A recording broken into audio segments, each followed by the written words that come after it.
নমস্কাৰ আলহীসকল, আপোনালোকে কেতিয়াবা মন কৰিছেনে যে বাৰিষা কালত বজ্ৰপাতৰ সময়ছোৱাত ডাঙৰসকলে আমাক মুকলি আকাশৰ তললৈ বা গছৰ তললৈ যাবলৈ বাধা প্ৰদান কৰে। ইয়াৰ কাৰণ এইটোৱে নহয় জানো যে বজ্ৰপাত মানুহৰ বাবে বহুত বেছি ক্ষতিকাৰক, কেতিয়াবা বজ্ৰপাতৰ ফলত মানুহৰ মৃত্যু পৰ্যন্ত হ'ব পাৰে। তো এই কৌতূহলপূৰ্ণ প্ৰশ্নবোৰ যে বজ্ৰপাত কিয় মানুহৰ বাবে ইমান বেছি ক্ষতিকাৰক বা মানুহৰ মৃত্যু পৰ্যন্ত হ'ব পাৰে, নাইবা বাৰিষা কালত কেতিয়াবা আকাশত কিয় উজ্জ্বল পোহৰ শব্দ সেইখিনি বস্তুৰ কিয় সৃষ্টি হয়, আজিৰ ভিডিঅ'ত এই কৌতূহলপূৰ্ণ প্ৰশ্নবোৰৰ উত্তৰ বিচাৰিম। তো বলক আজিৰ এই ভিডিঅ'টো আৰম্ভ কৰোঁ। তো বজ্ৰপাত কি বা বজ্ৰপাতৰ লগত জড়িত এই কৌতূহলপূৰ্ণ প্ৰশ্নবোৰৰ উত্তৰ জানিবলৈ হ'লে আমি প্ৰথমে বিজ্ঞানৰ এটি সৰু আভাস জানিব লাগিব। সেইটো হ'ল ষ্টেটিক ইলেক্ট্ৰিচিটি।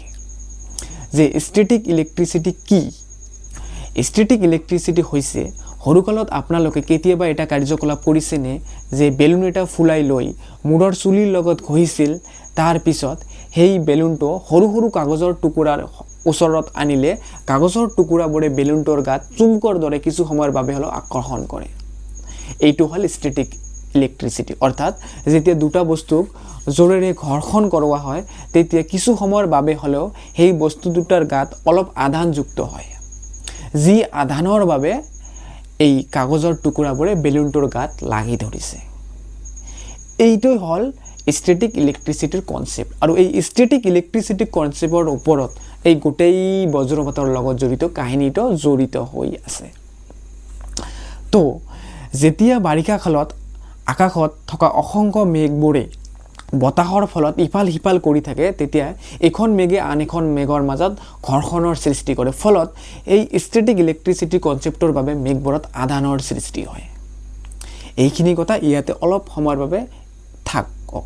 তো এতিয়া আপোনালোকে বেলেগ এটা কথা ভাবকচোন, আপোনালোকৰ ঘৰত যে বৈদ্যুতিক বাল্ব বা লাইটটো জ্বলি আছে, নিশ্চয় বিদ্যুৎ শক্তিৰে জ্বলি আছে ন? তো এই বিদ্যুৎটো কেনেকৈ আহিছে? তাৰেৰে আহিছে। কেইটা তাৰ আছে? দুটা তাৰ। এটা ধনাত্মক তাৰেৰ আৰু এটা ঋণাত্মক তাৰ। দুটা তাৰ আপোনাৰ বাল্বটোৰ লগত সংযোগ হৈ আছে বাবে আপোনাৰ ঘৰৰ বাল্বটো জ্বলি আছে। ঠিক আছে, আৰু অলপ পিছুৱাই যাওক। আপোনাৰ ঘৰৰ আগফালত যে দুটা কাৰেণ্টৰ যে পোষ্ট আছে, কাৰেণ্টৰ পোষ্টত দুটা তাৰ আছে নহয়? আপুনি ভাবকচোন, আপুনি তাৰ ওচৰত এটা বাঁহ কাটিছে, বাঁহটো হঠাতে সেই কাৰেণ্টৰ তাৰ দুটাত পৰি গ'ল, যাৰ ফলত তাৰ দুটা একলগ হৈ গ'ল। তেতিয়া তাত কি হয়? ডাঙৰ উজ্জ্বল পোহৰৰ সৃষ্টি হয়, অগ্নিপিণ্ডৰ সৃষ্টি হয়। দুটা তাৰ একলগ হোৱাৰ ফলত কিন্তু কৈছোঁ দেই। তো উজ্জ্বল পোহৰৰ সৃষ্টি হয়, অগ্নিপিণ্ডৰ সৃষ্টি হয়, অগ্নিপিণ্ডটো মাটিত পৰি যায়। এনেকুৱা হয় ন? ঠিক আছে, এতিয়া আকৌ ঘূৰি আহোঁ সেই মেঘ লৈ। তো যেতিয়া বতাহৰ ফলত এখন মেঘে আন এখন মেঘৰ লগত ঘৰ্ষণ হয়, তেতিয়া তাক ষ্টেটিক ইলেক্ট্ৰিচিটিৰ বাবে আধানৰ সৃষ্টি হয়। আৰু সেই আধান দুই প্ৰকাৰৰ। কেতবোৰ মেঘত ধনাত্মক আধানৰ সৃষ্টি হয় আৰু কেতবোৰ মেঘত ঋণাত্মক আধানৰ সৃষ্টি হয়। এতিয়া এই ধনাত্মক আৰু ঋণাত্মক আধানবোৰৰ মাজত আকৰ্ষণ হোৱাৰ ফলত সেই বাঁহ কাটা কেছটো যে আছে তাৰ দুটা একলগ হৈ অগ্নিপিণ্ডৰ সৃষ্টি হয়। তেনেকুৱাই ধনাত্মক আধানযুক্ত মেঘ আৰু ঋণাত্মক আধানযুক্ত মেঘৰ মাজত আকৰ্ষণ হৈ তাতো অগ্নিপিণ্ডৰ সৃষ্টি হয় বা উজ্জ্বল পোহৰৰ সৃষ্টি হয়, যিটো আমি এজন মানুহ পৃথিৱীৰ পৰা আকাশলৈ চালে দেখা পাওঁ। এতিয়া কথা হ'ল, এই ঘটনাটো বা এই সমগ্ৰ ঘটনাটো তিনি প্ৰকাৰে সংঘটিত হয়। আৰু তিনি প্ৰকাৰৰ প্ৰথম দুটা প্ৰকাৰৰ লগত মানুহৰ মৃত্যুৰ কোনো সম্পৰ্ক নাই। একেবাৰে লাষ্টৰ বা শেষৰ প্ৰকাৰটোৰ লগতে মানুহৰ মৃত্যুৰ সম্পৰ্ক হৈ আছে। তো প্ৰথম প্ৰকাৰটো এনেকুৱা, এইটোতো আপোনালোকে গম পালে যে ধনাত্মক আধানযুক্ত মেঘ আৰু ঋণাত্মক আধানযুক্ত মেঘৰ মাজত আকৰ্ষণ হ'লেহে পোহৰৰ সৃষ্টি হয়। তো প্ৰথম কেছটোত কি হয়, যিটো প্ৰথম প্ৰকাৰ, তাত একেবিধ মেঘতে ধনাত্মক আধান আৰু ঋণাত্মক আধান থাকে। ধনাত্মক আধানবিলাক পাতল হোৱাৰ বাবে ওপৰ ফালে গুচি যায়, ঋণাত্মক আধানবিলাক ডাঠ হোৱাৰ বাবে তলফালে আহে। যেতিয়া একেবিধ মেঘৰে ধনাত্মক আধান আৰু ঋণাত্মক আধানৰ মাজত আকৰ্ষণ হয়, তেতিয়া অকল পোহৰৰ সৃষ্টি হয়। আমি পৃথিৱীৰ বুকুৰ পৰা অকল পোহৰে দেখা পাওঁ, শব্দৰ কিন্তু সৃষ্টি নহয়। এইটো প্ৰথম প্ৰকাৰ। দ্বিতীয় প্ৰকাৰত কি হয়, দুখন বেলেগ বেলেগ মেঘ থাকে। দুখন বেলেগ বেলেগ মেঘৰ ধনাত্মক আধান আৰু ঋণাত্মক আধানৰ মাজত আকৰ্ষণ হয়, তাৰ ফলত পোহৰৰ সৃষ্টি হয় আৰু লাহেকৈ শব্দৰো সৃষ্টি হয়, যিটো আমি পৃথিৱীৰ বুকুৰ পৰা দেখাও পাওঁ আৰু শব্দটো শুনাও পাওঁ। সেইটোও মানুহৰ বাবে কোনো বেছি ক্ষতিকাৰক নহয়।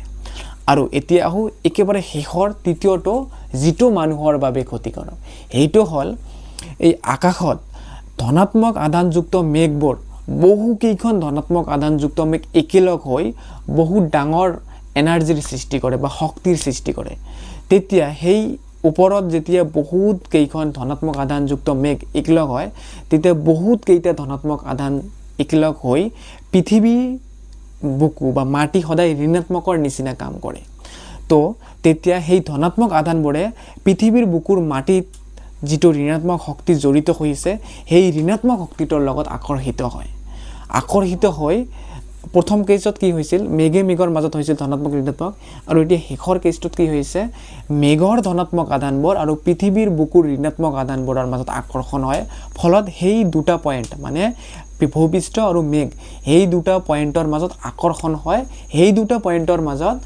ডাঙৰ বৈদ্যুতিক শক্তিৰ সৃষ্টি হয় আৰু উজ্জ্বল পোহৰৰ সৃষ্টি হয় সেইটোৱে হ'ল বজ্ৰপাত সেই পোহৰৰ যেতিয়া বা সেই ইলেক্ট্ৰিচিটিৰ বা বৈদ্যুতিক শক্তিৰ আকৰ্ষণৰ মাজত যেতিয়া মানুহ বা কোনো জীৱ জন্তু আহি যায় তেতিয়া তেওঁৰ মৃত্যু হয় কিয় নহ'ব কাৰণ ইমান হাই এনাৰ্জি বা হাই ভল্টেজ প্ৰায় 3 লাখ ভল্টেজৰ সৃষ্টি হয় সেইটো আকৰ্ষণত যেটো পৃথিৱীৰ ভূপৃষ্ঠৰ নেগেটিভ শক্তি আৰু মেঘৰ পজিটিভ শক্তিৰ মাজত হয় তো এইটোৰ ফলত মানুহৰ মৃত্যু হয় তো সেইটোৱে হ'ল বজ্ৰপাত এতিয়া কথা হ'ল মুকলি আকাশৰ তলত বা বিশেষকৈ গছৰ তলত কিয় যাবলৈ বাধা প্ৰদান কৰা হয় তাৰ কাৰণ হ'ল এইটোৱে যে বৈদ্যুতিক শক্তি বা বিদ্যুতে সদায় হটকাট পথটো বাছি লয় মানে সকলোতকৈ চুটি পথটো বাছি লয় তো মেঘৰ সেই ধনাত্মক আধানবোৰে যেতিয়া নেগেটিভ আধানৰ লগত আকৰ্ষণ কৰিব সেইবোৰে সদায় সকলোতকৈ ওচৰত যিটো নেগেটিভ আধান পাব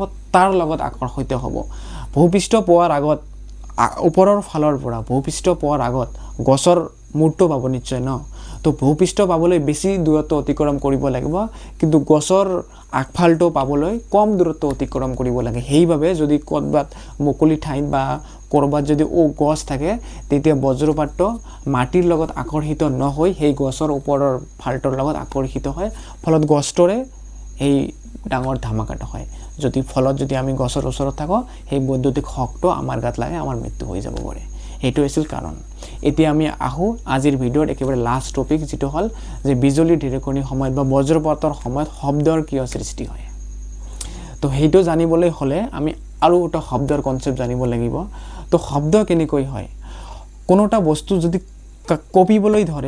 কপিবলৈ ধৰাৰ ফলত বতাহ কপিব লাগিব মানে এটা বস্তু সাপোজ আপোনাৰ মোবাইলৰ স্পিকাৰটো যে এতিয়া বাজি আছে এই মোবাইলৰ স্পিকাৰটো বজাৰ ফলত মোবাইলৰ স্পিকাৰ আৰু আপোনাৰ কাণৰ মাজত যিখিনি বায়ু আছে সেই বায়ুখিনি কপি আহি আপোনাৰ কাণত পৰিব তেতিয়াহে আপুনি শব্দটো শুনা পাব মানে বায়ু শূন্য অৱস্থাত শব্দ শুনা সম্ভৱ নহয় বায়ু কপিব লাগিব আপোনাৰ কাণৰ পৰ্দাত পৰিব লাগিব যাৰ ফলতে শব্দৰ সৃষ্টি হয় এতিয়া কথা হ'ল যেতিয়া বজ্ৰপাতৰ সৃষ্টি হয় বা কোনো এখন ঠাইত ধনাত্মক আৰু ঋণাত্মক শক্তিৰ মাজত বৰ ধামাকা এটা অগ্নিপিণ্ডৰ সৃষ্টি হয় তেতিয়া সেই ঠাইখিনিৰ বায়ু অতি 1 সেকেন্ড সময়ৰ বাবে হলো অতি উচ্চ হাৰত গৰম হয় আৰু বায়ুৰ এটা ধৰ্ম আছে যে বায়ু যেতিয়া গৰম হ'ব তেতিয়া পাতল হৈ গুছি যাব তো যদি যিখিনি সময়ত সেই বজ্ৰপাত পৰিব সেইখিনি সময়ত ভূপৃষ্ঠ আৰু সেই মেঘৰ ধনাত্মক আধানবোৰৰ মাজত